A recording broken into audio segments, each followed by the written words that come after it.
Bonjour chers auditeurs, vous êtes bien en direct de la radio de Dieu et votre émission Parole au présent s'éveille alors qu'il est 8 heures dans la capitale politique camerounaise, Yaoundé. Parole au présent est une émission qui sonde la parole de Dieu, les saintes écritures pour dévoiler les grands secrets caractéristiques de la puissance de Dieu, rendus disponibles pour la prospérité de tous ceux qui se réclament du christianisme authentique. Parole au présent est davantage une tribune de conscientisation des humains quant à la liberté dans laquelle ils doivent se mouvoir et interagir en bonne communication de conscience.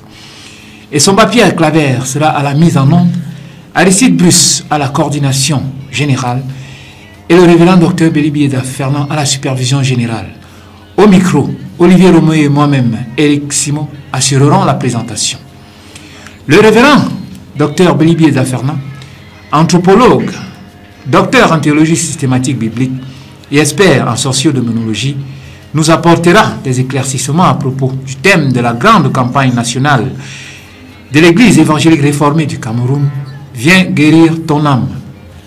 Thématique qui soutiendra 3 jours de campagne d'évangélisation, nous l'avons dit, au sein de la communauté dont il est le fondateur. Si vous souhaitez participer, faites-nous parvenir vos SMS au numéro 677 089 499 ou à défaut au 698 159 395. Faites précéder ces numéros de plus 237 si vous nous écoutez au-delà du Cameroun. Retrouvons-nous juste après cette interprétation musicale. Alors là, ce sont les 66 livres de la Bible que chante l'Ifoko du ciel, ce chanteur congolais. Bien, Jésus parcourait toute la Galilée, enseignant dans les synagogues, prêchant la bonne nouvelle du royaume et guérissant toute maladie et toute infirmité parmi le peuple. Voilà ce que déclare in extenso le livre de Matthieu au chapitre 4 et au verset 23. En effet, la connaissance et la classification des maladies et des thérapies y afférentes restent un souci profond des thérapeutes et curateurs partout dans le monde. Anciennement, les plantes et autres éléments de l'environnement ont le plus servi à cette cause. De nos jours, la médecine conventionnelle a tout systématisé dans le chimique. Or, l'on s'aperçoit que malgré les progrès de la science et de la technologie, un certain type de maladie échappe au paradigme médical, mettant en minorité les victimes de celle-ci.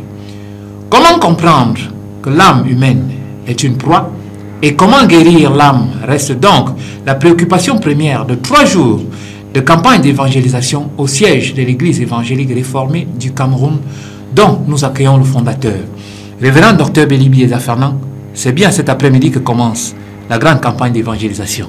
Oui, Éric Simon, ce sera l'apothéose, ce sera quelque chose de vraiment nouveau, une innovation, parce que nous parlons du domaine purement spirituel, des choses cachées qui n'ont point été révélées, mais des choses que Dieu nous révèle par l'Esprit, et il nous les révèle pour les montrer à ses enfants afin qu'ils s'affranchissent des chaînes du joug de l'adversaire. Oui, merci révérend. Je crois que nous allons tirer le meilleur de vous cet après-midi pour nos auditeurs. Olivier Roméo, hier, nous nous sommes séparés sur un point d'orgue, la sorcellerie. Oui, Eric Martial, avec le révérend docteur Bélibieda Fernand, hier, nous avons vu effectivement ce qu'est la sorcellerie. Et bien sûr, avec les émissions précédentes, nous avons parlé de l'âme, de l'hérédité, des esprits diaboliques et puis la sorcellerie. Alors, je vais donc poser la question au révérend docteur Bélibieda Fernand. Révérend, comment faire comprendre à l'homme que son âme est la proie de l'hérédité, des esprits malins et la sorcellerie? Je ne comprends pas bien votre question, Roméo. Oui, puisque cette aux environs de 18h aujourd'hui, et c'est le pan de voile sur la grande campagne d'évangélisation qui va se lever. Alors, ceux qui nous écoutent en ce moment ont déjà intégré en filigrane le thème « Viens guérir ton âme ». Comment donc amener ceux qui nous écoutent en ce moment à comprendre qu'effectivement leurs âmes sont la proie de l'hérédité, des esprits diaboliques et de la sorcellerie? Maintenant, je comprends mieux, Roméo. Ce qu'il faut savoir, saisir, c'est que la conscience, ce qui amène l'homme à sentir mal, c'est son âme. Ce qui rend l'homme conscient de la tare ou de la douleur qu'il ressent dans son fort intérieur, c'est l'âme. Pourquoi disons-nous qu'il s'agit de l'âme? C'est parce que il est démontré dans des morgues que le cadavre ne ressent rien. Quelquefois, il est frigorifié, glacé, momifié même à la limite, et les grandes aiguilles qui pénètrent sa peau ne l'amènent pas du tout à crier, tout simplement parce que la conscience de la douleur a disparu. Et ce secret se trouve dans le livre de la Genèse. Genèse chapitre 2 et au verset 7. Genèse chapitre 2 et au verset 7.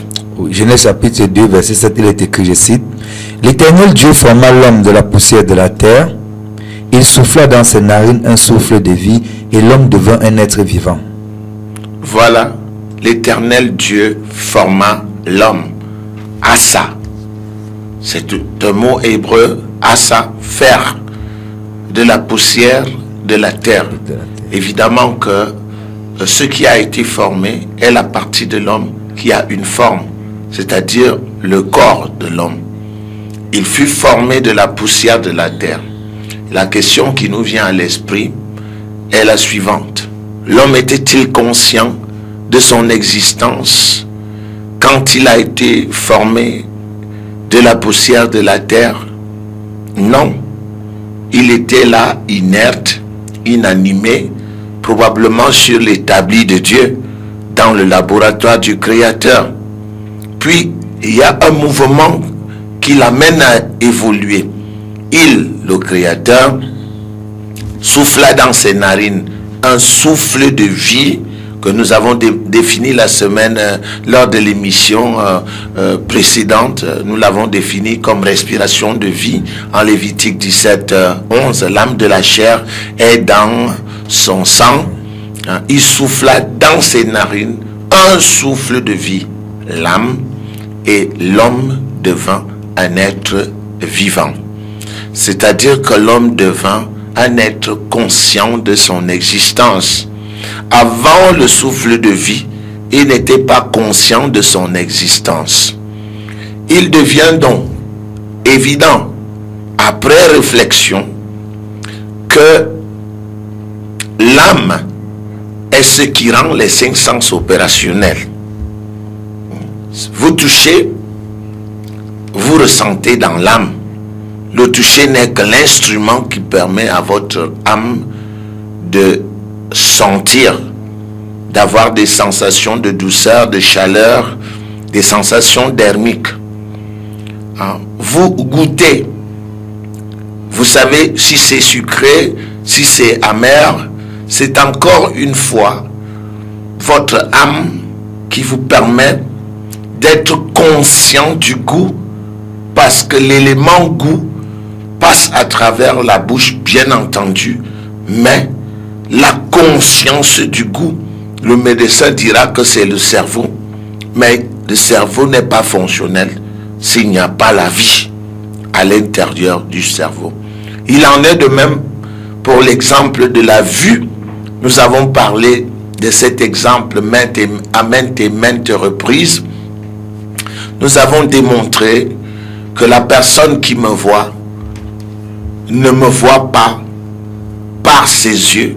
Les yeux ne sont pas la fin en soi. Les yeux sont un moyen vers une fin. C'est-à-dire l'instrument qui permet à l'âme de voir des images. Vous comprenez donc, Roméo, que la conscience, c'est l'âme qui nous rend conscience de notre existence. Si nous avons mal, si nous souffrons, nous ressentons la douleur dans l'âme. Mais des exemples patents nous sont donnés dans la Bible. Plusieurs exemples où le corps de l'homme, ou du moins dans lesquels le corps de l'homme n'est pas du tout concerné par la souffrance. Nous avons vu la possession par des esprits démoniaques. Nous avons vu Jésus-Christ délivrer une femme qui apparemment avait une arthrose, mais qui était causée par un esprit diabolique. Et Jésus dit qu'elle était esclave depuis plusieurs années, esclave de Satan. Nous avons vu des gens qui étaient aveugles et muets parce qu'un esprit s'était moulé dans leur âme. Ils n'avaient pas une maladie physique. Leurs yeux n'étaient pas matériellement malades ou affectés par un virus ou par quelque autre maladie physique. Il était question d'un démon. Et lorsque le démon fut chassé, la guérison survint. Elle est devenue une évidence. Donc, guérir l'âme, c'est aller dans le sein des saints de l'homme, dans le siège de la conscience. C'est soigner cette partie du corps, de l'être, que le médecin ne peut pas soigner. Nous avons pris un exemple simple hier, que je reprendrai pour nos auditeurs et pour nos téléspectateurs. Nous avons pris l'exemple de ce monsieur qui dort. Et au moment où il dort, il rêve qu'il est poursuivi par un chien. Et au terme de la poursuite, il est finalement mordu, rattrapé et mordu par le chien. Pendant ce temps, son corps physique est couché sur un lit. Ces expériences qu'il subit, les subit apparemment dans le rêve. Puis au réveil, il ressent une douleur atroce à l'endroit où il a été mordu par le chien. Nous avons posé une question, la même question que je repose en cet instant. Croyez-vous que cette douleur soit physique ou bien qu'elle soit du domaine extrasensoriel? Évidemment qu'elle est du domaine extrasensoriel. Les sens ne perçoivent pas l'âme. Les sens ne peuvent pas percevoir l'âme, bien que l'âme soit existante. Bien souvent, c'est ceux qui assistent des malades mourants qui s'aperçoivent que l'âme vient de quitter le cœur. Et ils disent, il est mort. Et que veut dire mort? Il est entré dans le Hadès, c'est-à-dire dans le monde qui est sans vie, et il va bientôt redevenir poussière. C'est la raison pour laquelle il faut être très attentif face au phénomène vie et mort. Ce phénomène, quoique mystérieux, trouve son explication dans la parole de Dieu. C'est l'âme qui est affectée par des attaques spirituelles. Aucun médecin au monde ne peut soigner cette blessure qui est causée dans les rêves. Aucun. Bien que le patient souffre de cette blessure, on lui dira même parfois que c'est imaginaire. Et moi, j'ai été témoin de plusieurs problèmes de ce genre. Une femme vient vous voir et vous dit qu'elle a des couches nocturnes chaque nuit. Elle va voir un psychologue et on lui dit qu'elle a un problème dans son intelligence, qu'elle a fouillé dans son passé. Oui, puisque chaque science cherche une explication valable. Hein.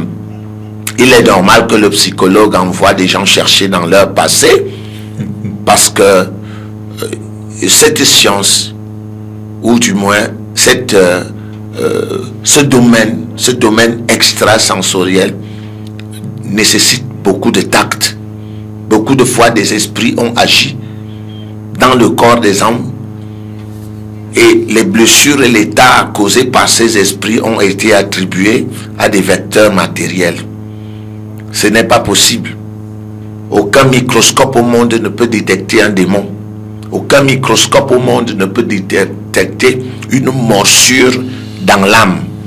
En tant qu'Africain, plusieurs faits m'ont été rapportés et j'ai vécu d'autres. Des gens qui ont été empoisonnés dans des rêves.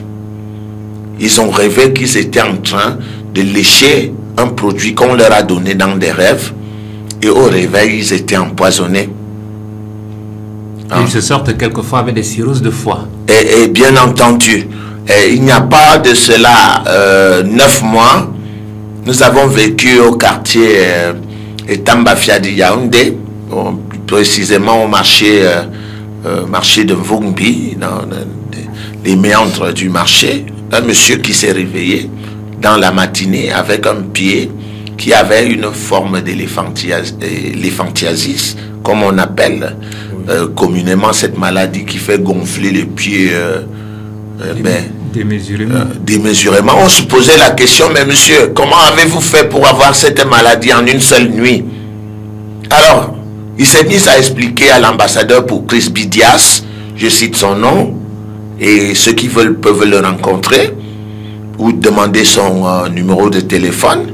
Il dit à l'ambassadeur pour Christ qui était sur le terrain, ambassadeur pour Christ dans notre ministère, ce sont des évangélistes, des gens qui prennent une année d'évangélisation sur le terrain, en relation avec 2 Corinthiens 5, 17, qui dit que nous faisons donc fonction d'ambassadeur pour Christ.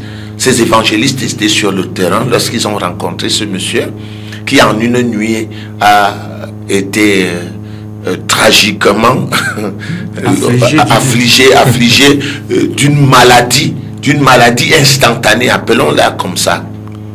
Il leur a raconté ce qui s'était passé. Dans la nuit, il a rêvé qu'on a pris des individus qu'il connaissait naturellement, ont pris son pied et l'ont posé sur un tronc de bois et ont tronçonné son pied. Bref, ils ont coupé son pied à la hache, avec la hache. Et quand il s'est réveillé, son pied était tout rouge.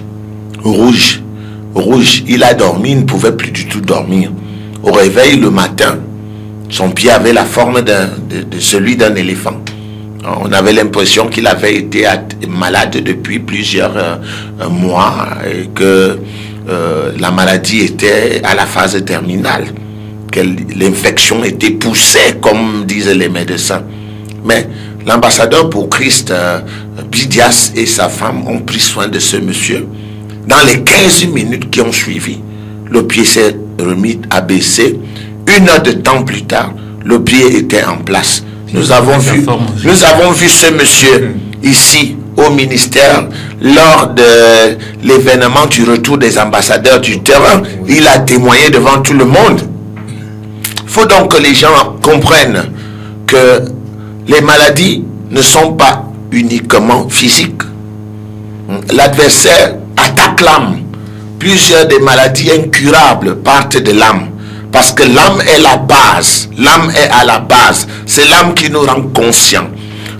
Les effets partent du physique vers l'âme. Vous touchez le corps, vous ressentez à l'intérieur que quelqu'un vous a touché. Mais on peut aussi vous toucher de l'intérieur sans que personne ne vous touche physiquement. Ça se passe dans des pratiques qu'on appelle occultisme, oculaire. Les pratiques cachées. C'est l'occasion de dire ici qu'un petit frère à moi, parce que ça je ne l'ai pas entendu, je l'ai vécu, un petit frère à moi qui arrive à la maison et à qui je demande de prier avant de dormir. Il ne l'a pas fait ce soir-là. Il se réveille à 2 h du matin et il crie: un chien m'a mordu, un chien m'a mordu. Et au matin, les traces étaient visibles sur sa peau. Et ça, ce sont des phénomènes. On les appelle des phénomènes. Dans la Bible, il s'agit des phénomènes spirituels qui se matérialisent, faits matériels. Et si vous voyez bien dans Matthieu chapitre 10, au verset 8, Jésus-Christ fait une distinction entre les maladies physiques et les maladies d'origine spirituelle. Vous verrez que le ministère de Jésus-Christ, en grande partie, est lié à la guérison des maladies spirituelles. C'est-à-dire des maladies dont les vecteurs ne sont pas matériels. Oui, révérend, je vais toucher ici un cas pour que nos auditeurs essayent aussi de resituer cela dans leur environnement. C'est le cas de ces maladies-là, révérend, qui ne font pas ressortir la douleur. On a dans le livre que nous avons utilisé à l'entame de cette émission, le livre du professeur Bondier Djengele, il parle d'un trou de dépenses compulsives. Quelqu'un qui a de l'argent à la fin de mois, mais qui le dépense, révérend, sans raison, et qui, 2 jours après avoir eu son salaire, se plaint. Et il est reporté par ses parents qu'on avait dit qu'il ne ferait rien avec son argent. Alors, est-ce qu'il faut situer cela dans le cadre des maladies de l'âme aussi? Ça, ce sont des maladies de l'âme. Ce sont des malédictions. Malédicere, c'est-à-dire des esprits qui sont transportés par des paroles négatives. Hein? Malédiction. Hein? Tu ne feras rien. Hein? Apparemment, le son ne dit rien. Mais sur le plan mystique, ce sont transportés des entités spirituelles qui seront des contrôleurs de la vie de cet individu. C'est ce qu'on appelle communément les malédictions. Et nous pouvons voir ce que les malédictions peuvent faire dans le livre de Deutéronome 28 à partir du verset 15. Ça, ce sont les malédictions de la loi. Si la loi a des malédictions, la loi, c'est-à-dire le principe de l'enseignement divin dans l'Ancien Testament, violé, apporte des effets négatifs dans la vie des individus. Nous pourrons le voir à partir du verset 15, vous pouvez lire. Oui, Deutéronome chapitre 28, au verset 15, il est écrit, je cite, « Mais si tu n'obéis point à la voix de l'Éternel, ton Dieu, si tu n'observes pas et ne mets pas en pratique tous ces commandements et toutes ces lois que je te prescris aujourd'hui, voici toutes les malédictions qui viendront sur toi et qui seront ton partage. » Voilà. Verset 16. Tu seras maudit dans la ville et tu seras maudit dans les champs. Ah oui, malédiction. Ça veut dire que vous aurez des effets négatifs, fruits de la non-obéissance, fruits du non-respect des préceptes divins. Tu seras maudit dans la ville. La ville dans l'Ancien Testament représente une agglomération où on vit avec beaucoup de personnes. Tu seras maudit dans les champs. Les champs représentent l'endroit où on tire la subsistance pour vivre. Ta corbeille et ta ruche seront maudites. La corbeille transporte les biens vers la maison. Si la corbeille est maudite, ça veut dire qu'aucun bien ne rentre plus chez vous. Hein? Le fruit de tes entrailles, vos enfants, le fruit de ton sol, les récoltes, les portées de ton gros et de ton menu bétail, toutes ces choses seront maudites. Vous voyez, vous arrivez dans des villages, vous voyez des bêtes qui se promènent au bord de la route et même parfois dans les rues, et vous avez l'impression que les véhicules les évitent. Par contre, elles sont grasses, elles sont opulentes.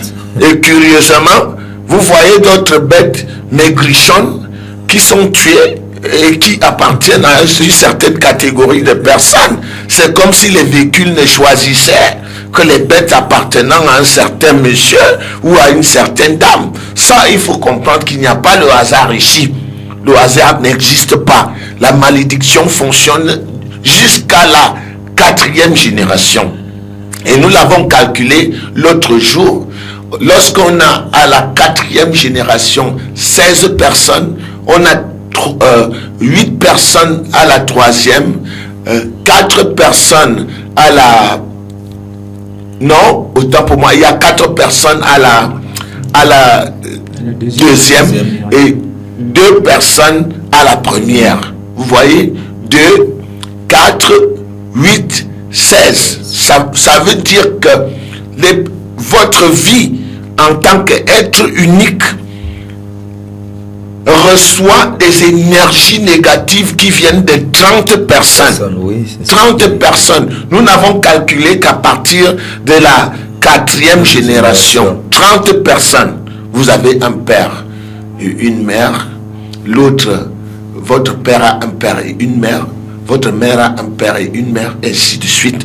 Vous vous retrouvez 4 générations avec 30 supports de malédictions qui vous sont adressés. Et ça, c'est votre âme qui subit ça. Ce n'est pas votre corps. L'hérédité, c'est pas le corps.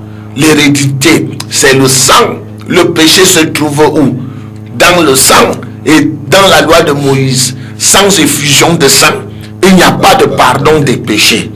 Voilà. Œil pour œil, dent pour dent, c'est la loi de Talion qui enseigne clairement ce que des peuples d'Asie appellent le karma. D'ailleurs, le professeur Bottier Gengele, qui est un très grand anthropologue, chef de département de l'anthropologie de l'université de Yaoundé 1, enseigne cela dans son livre sur la médecine, la médecine traditionnelle. Et il a recherché ces points de manière fort scientifique. Il a utilisé les principes du terrain de Bronislaw Malinowski qu'on appelle l'observation participante, observation directe. Toutes ces méthodes ont été appliquées pour découvrir ces choses. Vous voyez donc, la parole de Dieu est d'une exactitude mathématique et d'une précision scientifique. Vous voyez, pour avoir violé des principes divins, ce qui peut survenir dans la vie de quelqu'un. Regardez le verset 21. L'Éternel attachera à toi la peste jusqu'à ce qu'elle te consume dans le pays dont tu vas entrer en possession. Voilà. Regardez le verset 22. L'Éternel te frappera de consomption, de fièvre, d'inflammation, de chaleur brûlante, de dessèchement, de jaunisse et de gangrène qui te poursuivront jusqu'à ce que tu périsses. Voilà. Ça, la science ne maîtrise pas ce domaine. Même dans nos villages en Afrique, nous savons que quand vous prenez les objets à autrui, vous dérobez dans un champ, il y a des malédictions qui vous pourchassent. Et il faut que vous fassiez des lavages sur le plan traditionnel pour que vous soyez délivrés de cet art et de ces malédictions. Il faut faire des rites de lavage qui sont clairs. Et la Bible est claire là-dessus. Elle dit que les actes que nous posons nous apportent des malédictions. Et ces malédictions ne sont pas sur notre corps. Ces malédictions, c'est notre âme qui l'apporte parce que c'est le sang qui fait l'expiation des péchés. Pourquoi le sang fait-il l'expiation des péchés?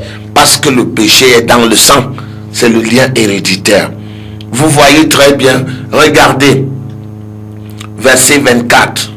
Verset 24, il est écrit: L'Éternel enverra pour pluie à ton pays de la poussière et de la poudre. Il en descendra du ciel sur toi jusqu'à ce que tu sois détruit. Ça, c'est le monde spirituel. Tous ces, vous les appelez comment, ces tragédies qui se passent dans nos espaces, dans notre environnement. Ces tragédies ne sont pas le fruit du hasard. Certaines malédictions poussent des gens à poser des actes. Et les malédictions vont même jusqu'à influencer le climat. L'Éternel enverra pour pluie dans ton pays de la poussière et de la poudre. Verset 25. Les malédictions vous amènent même à perdre les combats. L'Éternel te fera battre par tes ennemis. Regardez, tous ces morts que nous trouvons dans des villes, dans des quartiers, des gens qui ont été égorgés, jetés dans des lacs et autres. Regardez, ton cadavre sera la pâture de tous les oiseaux du ciel et des bêtes de la terre, et il n'y aura personne pour les troubler. C'est le fruit des malédictions. Ces malédictions reposent dans quelle partie?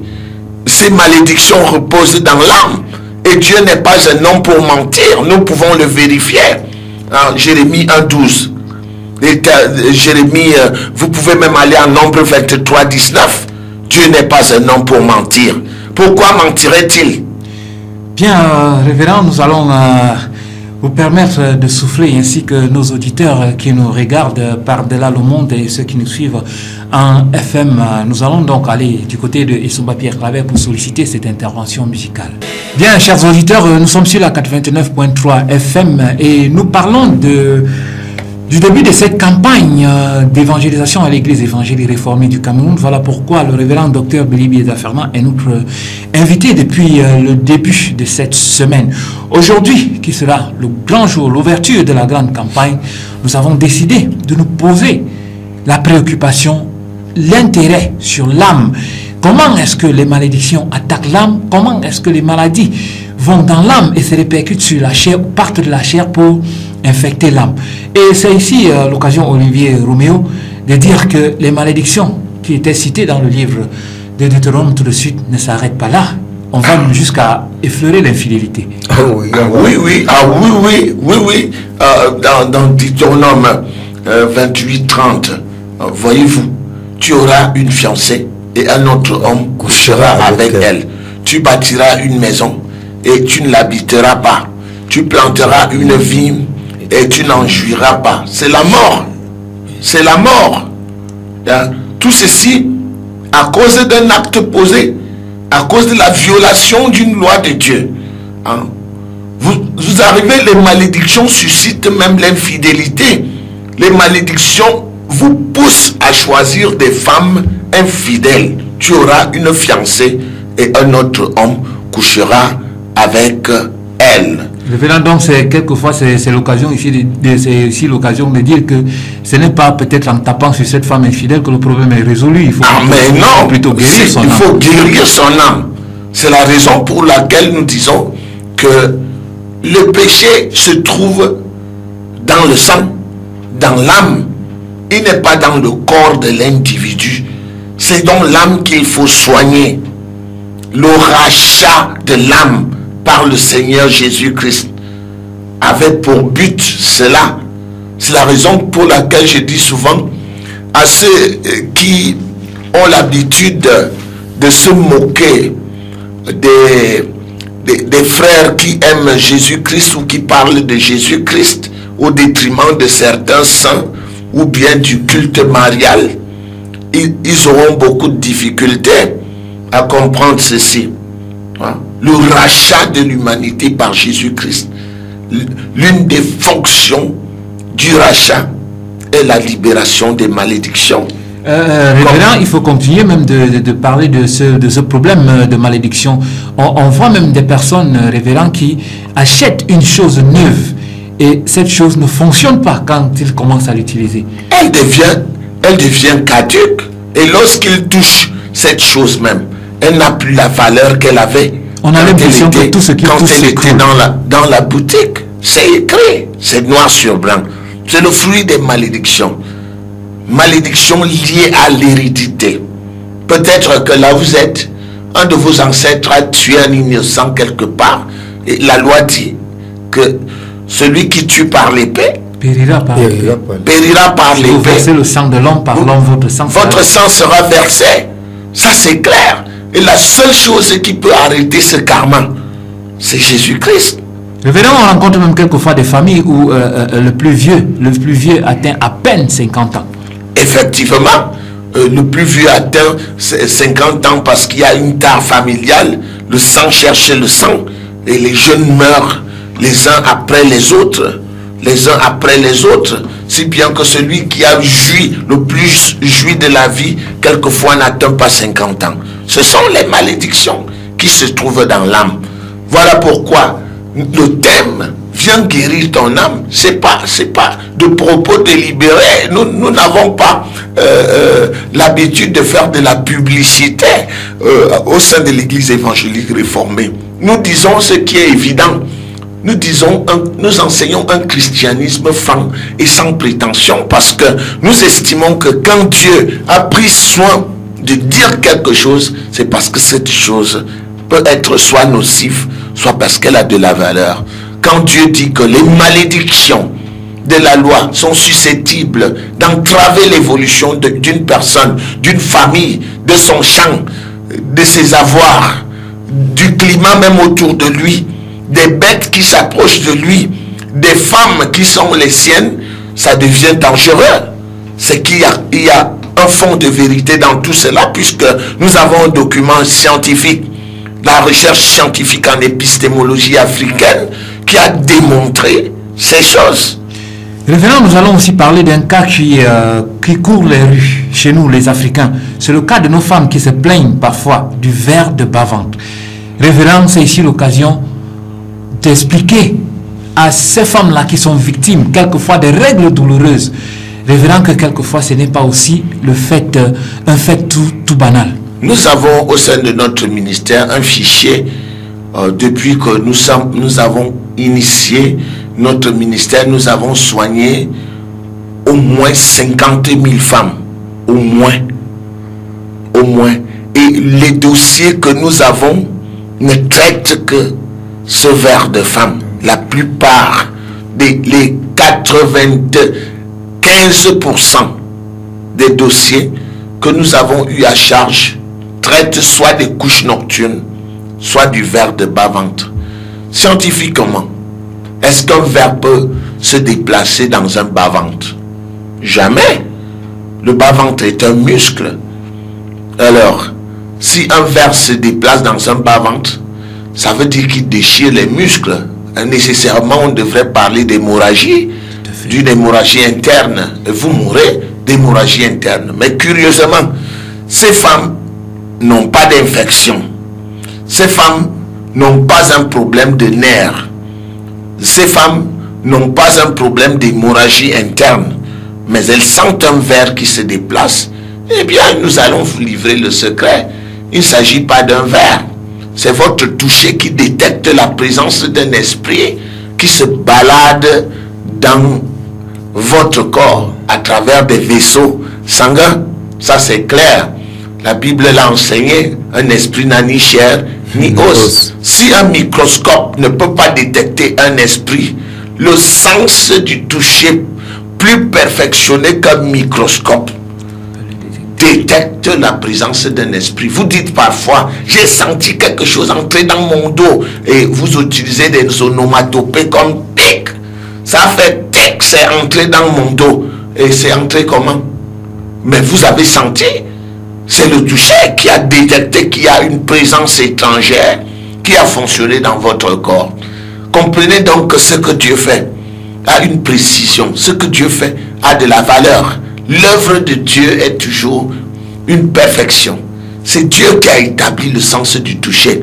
Et à partir du moment où vous détectez qu'il y a quelque chose qui entre dans votre corps sans des preuves palpables, matérielles, c'est votre toucher qui ressent ces choses. Il s'agit généralement soit des sorciers qui voyagent dans l'astral, qui sont des contrôleurs de votre âme, soit des esprits qui sont entrés en contact avec des êtres humains par crypto-communication. On appelle ça la crypto-communication, c'est-à-dire la communication d'un être humain avec une entité spirituelle, un pneumata. La crypto-communication, on peut placer dans votre corps un esprit, puisqu'on les place sur des objets. Les bagues apparemment qui ont de la valeur dont on parle. Oh, cette bague a des énergies, vraiment, elle apporte des énergies positives. Vous en connaissez-vous? Des énergies positives qui changent la vie des gens.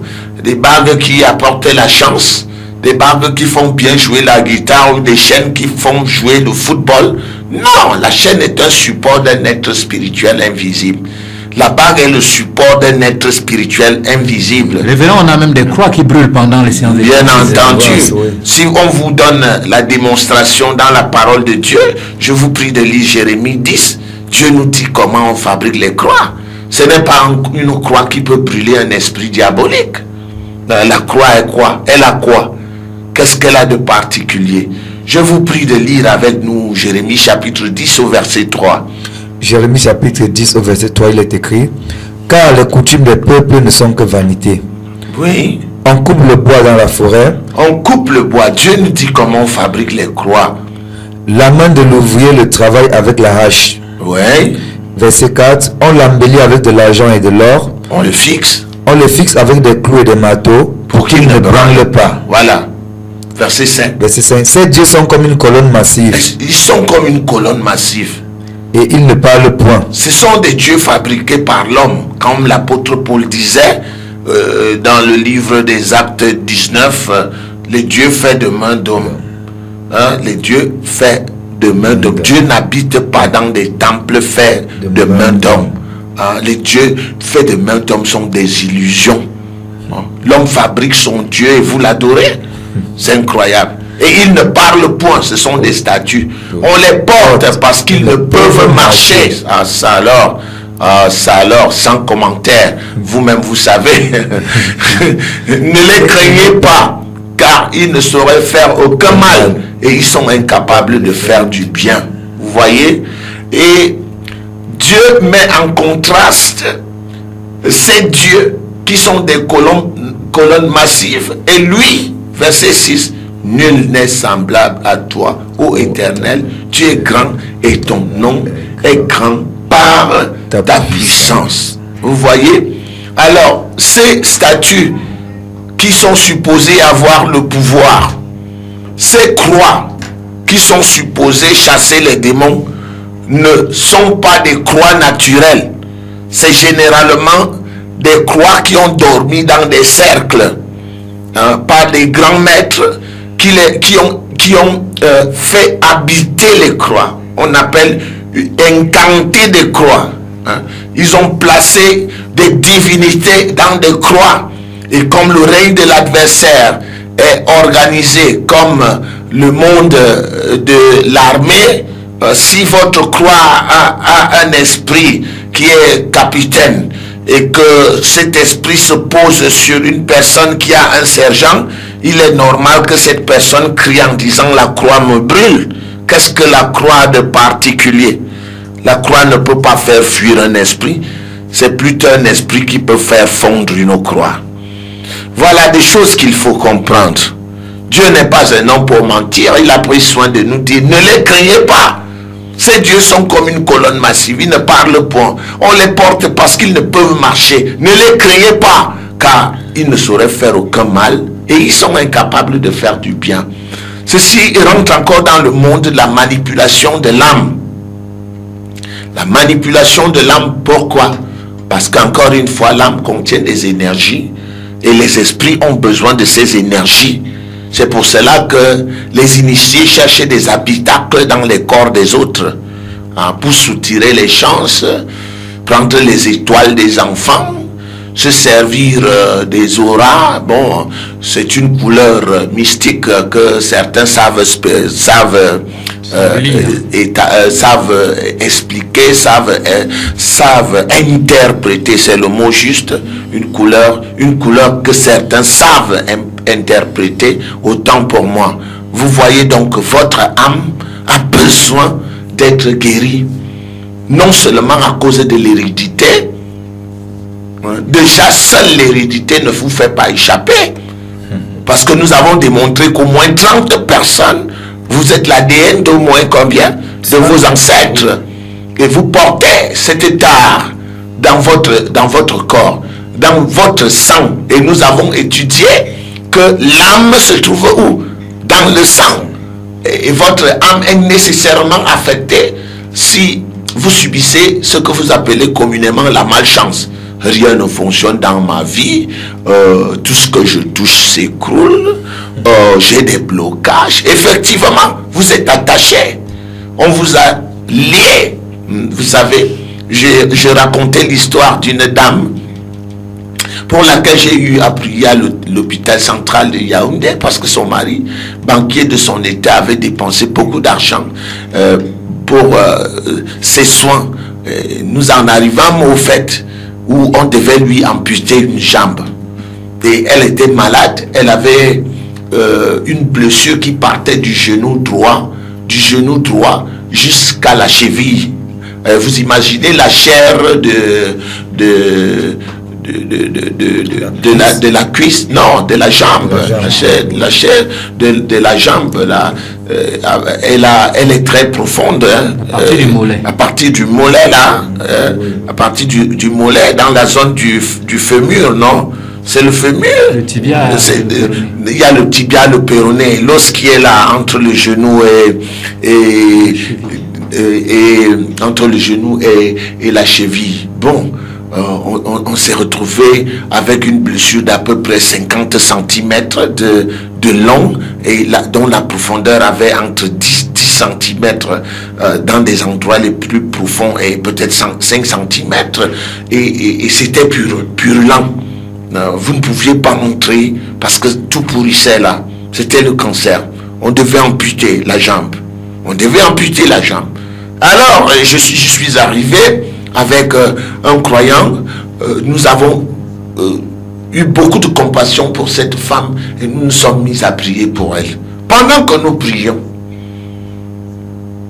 coup de théâtre, la jambe paralysée depuis des mois s'est levée droit en l'air et la femme s'est mise à crier. Elle scantait un nom, elle prononçait le nom d'une personne de son village. Les médecins qui passaient par la fenêtre avaient l'impression, nous disaient, ces médecins qui passaient disaient, oh, mais cette dame a toujours des crises. Oh, elle a toujours des crises. Nous savions qu'il ne s'agissait plus de la dame, mais de l'être humain, le contrôleur de la jambe de cette dame. Cette personne qui soutenait la putréfaction au sein de cette jambe.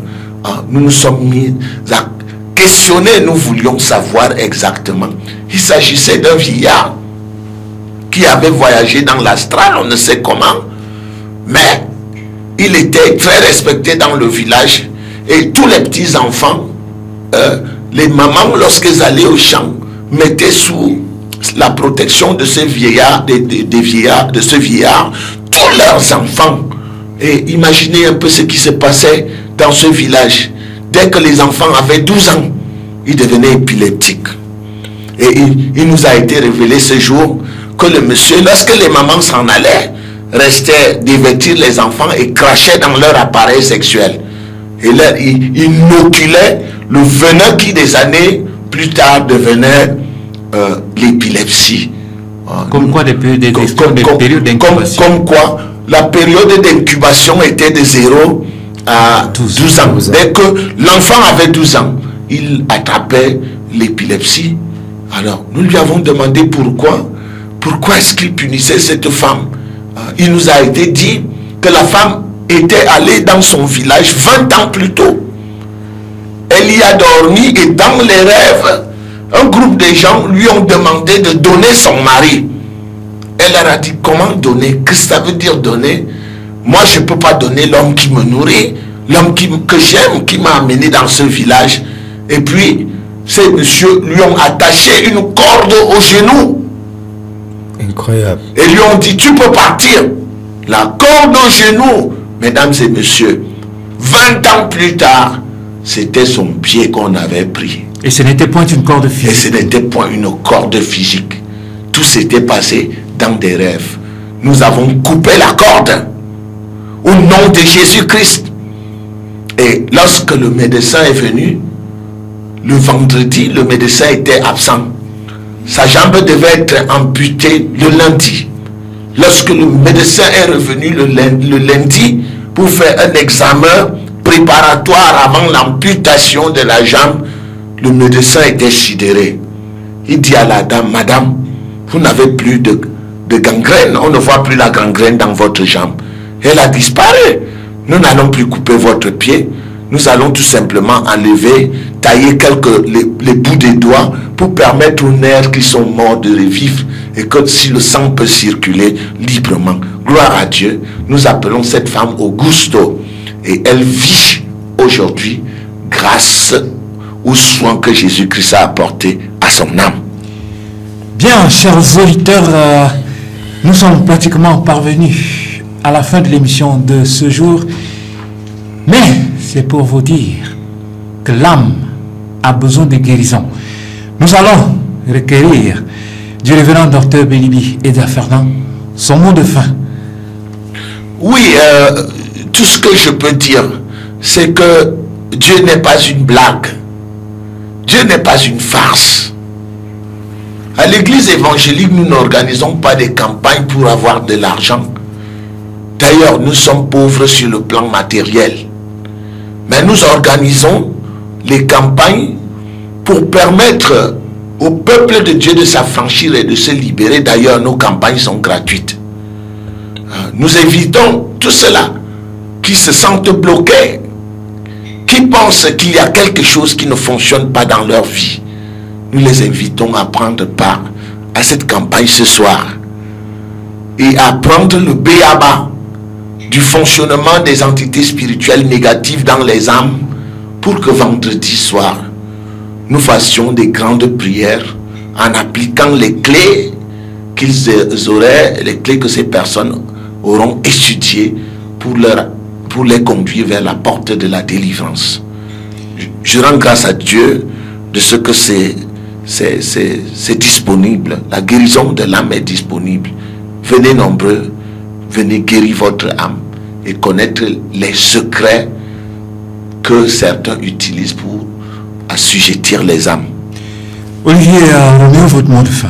Oui, tout simplement, Eric Martial, pour enjamber le père révérend docteur Bélibi Edza Fernand, en tenant informé à ceux qui seraient sûrement reconnus dans les explications qui ont été données, ou alors peut-être ceux qui ne se seraient pas reconnus, mais qui savent que sûrement les situations qu'ils vivent ne sont pas du domaine du rationnel à venir d'ici quelques heures, 18 heures au plus tard, au sein de l'église évangélique réformée du Cameroun, afin d'apprendre et de comprendre qu'effectivement la parole de Dieu est vraie et qu'elle apporte toujours le soulagement pour ceux qui restent ancrés dans elle. Et c'est ce n'est pas pour leur faire peur, mais pour leur dire qu'il y a encore une porte de sortie. Bien entendu, Eric Martial. Nous sommes donc parvenus au terme de l'édition de Parole au présent de ce matin et nous n'en irons pas sans garder en esprit que les esprits diaboliques cherchent à scier notre volonté dans le but de nous assujettir. Une issue de secours aussi est de connaître les clés pour une libération totale qui ne dépend que de nous. Et Sommapierre Claver nous a servi de courroie pour la mise en onde. Aristide Bruce a été à la supervision générale. À la présentation, Olivier Roméo et moi-même, Éric Simon, vous ont humblement servi. Le révérend docteur Bélibi Edza Fernand était notre invité et notre personne ressource qui, de même, était à la supervision générale. Retrouvons-nous demain dès 8 h sur la même fréquence pour davantage comprendre. Oui,